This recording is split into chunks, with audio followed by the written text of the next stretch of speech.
জাপানের গেনবাক্কু ডোম নিঃশব্দে দাঁড়িয়ে থাকা এক অমোচনীয় স্মৃতি, এক ভয়াল দিনের সাক্ষী। 1945 সালের 6 আগস্ট মানব ইতিহাসের সবচাইতে বিভীষিকাময় এক সকালে পারমাণবিক বোমার আঘাতে জাপানের হিরোশিমা শহর প্রায় সম্পূর্ণ ধ্বংস হয়ে যায়। বিস্ফোরণের কেন্দ্রবিন্দুতে থাকা এই ভবনটি তৎকালীন হিরোশিমা প্রিফেকচারের ইন্ডাস্ট্রিয়াল প্রমোশন হল। বিস্ময়করভাবে আংশিকভাবে টিকে থাকে এই ভবনটি। আজ এটি পরিচিত গেনবাক্কু ডোম বা অ্যাটমিক বোম নামে।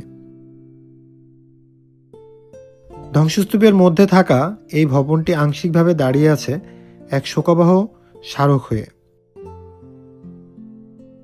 যেন বিশ্বকে বারবার স্মরণ করিয়ে দেয়, যুদ্ধ নয়, শান্তি চাই। এই ভবনটি কেবল একটি ধ্বংসপ্রাপ্ত ভবন নয়, এটি এক আহ্বান বিশ্বজুড়ে শান্তি, মানবতা এবং নিরস্ত্রকরণের। ইউনেস্কো 1996 সালে এটিকে বিশ্ব ঐতিহ্য স্থানের মর্যাদা দেয়,